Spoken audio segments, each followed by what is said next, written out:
Hello everybody and welcome to the Import-Export Hub channel newsreel for week 36. Bogdan here, and without further ado guys, let's dive directly into the news here, but of course not before launching the quiz question for this week. So hear me out. Who was the largest exporter of live goats in the world in 2020 in terms of value? And the options here are India, Australia or South Africa.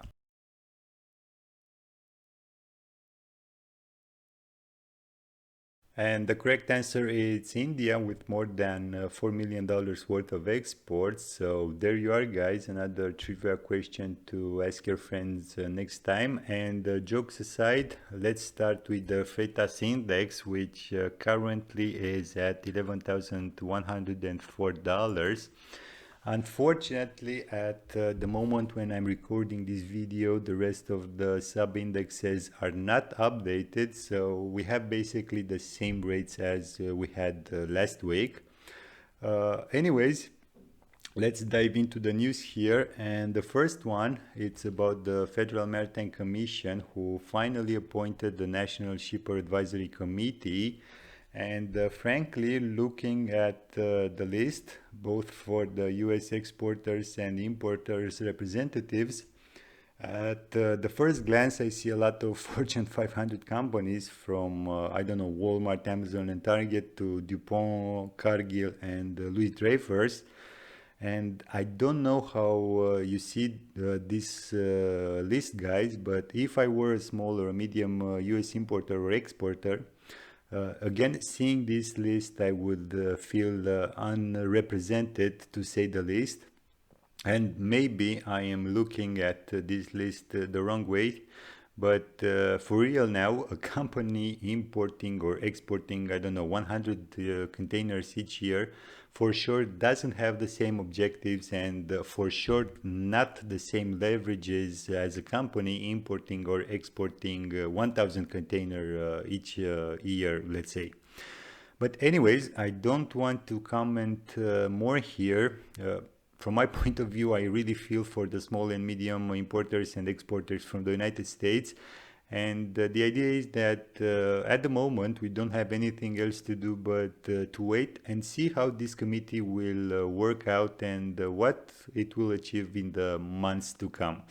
And rest assured, guys, as soon as I have new interesting stories or developments relating to this topic, for sure I will follow up on you.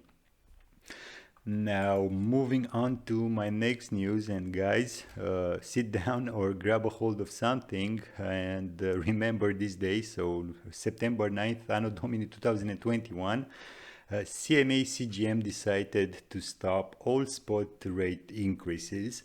And the measure is effective immediately, so from September 9th, 2021 until February the 1st, 2022.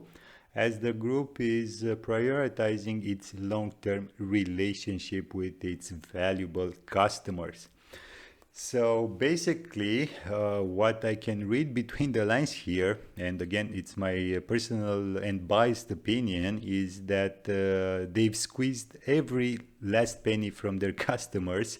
Those customers now see themselves maybe on the edge of bankruptcy, most probably.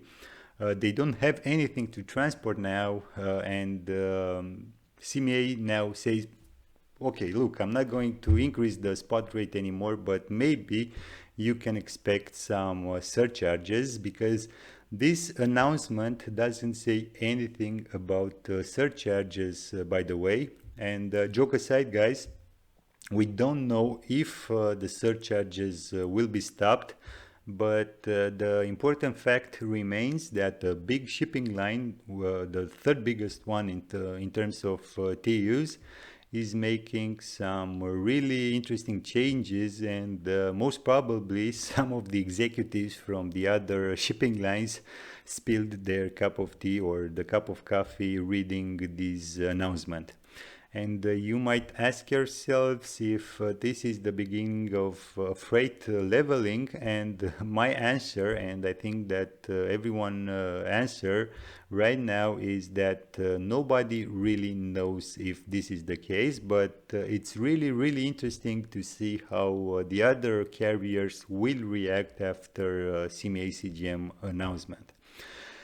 Anyways, we stay with CMA CGM for the next news, as the French shipping line and Abu Dhabi Ports have signed a 35-year concession deal in order to establish a new terminal at Khalifa Port that will be opened in 2024. And according to Rodolphe Saad, which is the CEO of CMA CGM, and here I will quote him, this state-of-the-art terminal will contribute to enhancing Khalifa Port's position as a leading global hub and to boosting region's economy, unquote. And well, guys, it seems that CMA CGM is preparing its stronghold in the region.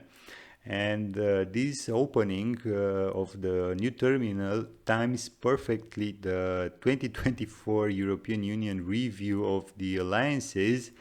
And you might wonder, what does one has to do with the other? And well, my answer is that I just think that the alliance members are not only slot or vessel sharing partners, but I really think that they go beyond that and make some deals on each other terminals, as well as most of them are vertically integrated. I really don't know if this is the case here, but I think that as we are approaching 2024, I think that every shipping line begins to feel that practically everybody is on its own and starting to secure vessel capacity, and the strongholds in terminal activity really seems to be the right strategy to do at the moment. Anyways, let's move on to my next news, which involves India and Russia, as both countries expressed their interest in developing the Northern Sea route. Now, I'm not going to comment, I don't know, from a political or geopolitical point of view, but rather tell you that developing this route is not something new, as for quite some time both the public and private sectors were trying to develop this route. And if I'm not mistaken here, there were a couple of commercial testing voyages, I think well back in 2008 or 2009, I don't remember exactly. But what I want to point out is that this route has its challenges. One of these challenges is related to the fact that the route is almost free of ice just a couple of months a year. And I think that even there the vessel will have to be accompanied by icebreakers. Another challenge would be related to the fact that deploying vessels on this route, I think that it will require heavy investments by the ship owners by adding protective layers for the hull.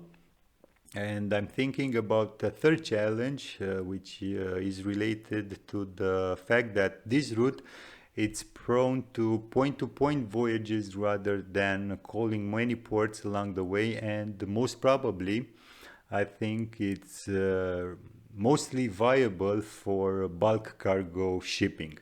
Again, it's my personal opinion. I might be wrong, of course, but then again, projects like this have to be thought well in advance. I don't know, maybe 30, 50 years in advance, and by then maybe the ice will no longer be a threat, or I don't know, some other opportunities will arise in that region. And with this being said, I don't think I have anything else to add to this story, and I think I can move on to my next news, and I will just mention it.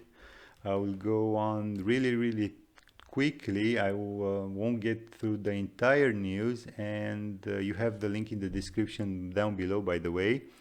Anyways, the news is closely related to the previous one, as it seems that Dubai Port World, along with FESCO, Russia's leading intermodal transport company, are conducting a feasibility study for a new container terminal at the port of Vladivostok, Russia's primary shipping hub in far eastern Siberia.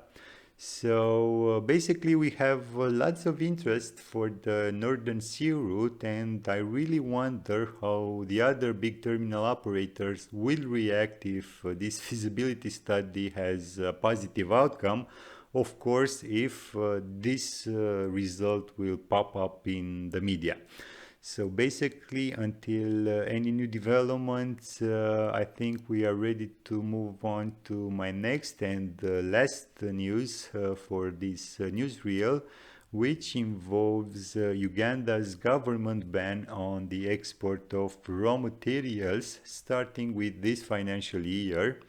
And from my point of view, on one hand, I understand why the government is worried about the export of raw materials, because practically you have zero or close to zero value-added activity done locally.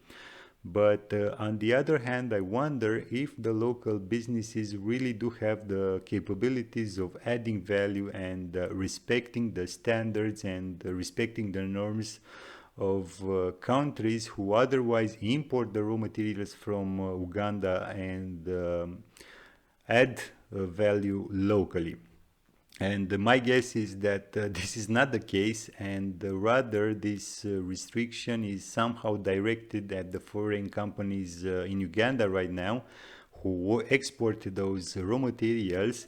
And again, from my point of view, I think that this is the beginning of a negotiation between the government and foreign companies present right now in Uganda in order to persuade those companies, and again, if they have the legal leverage to do so, in order to add more value locally and invest more in Uganda. And I don't know if this is the case. It's a working theory of mine, but by doing so, it's very, very possible that the foreign companies could complain to, I don't know, WTO or World Bank for that matter, if the restrictions are kept in place. I don't know if this is the case with Uganda, but usually when someone unilaterally imposes something, it turns out to be bad, and of course economic growth is put to a halt. But let's hope that this is not the case with Uganda right now. So there you are, guys. This was the newsreel for week 36. I really hope that you've enjoyed it. Don't be shy and comment in the section down below. I would really appreciate if you hit the like and the subscribe buttons. And of course, until next time, keep your business safe. Thanks.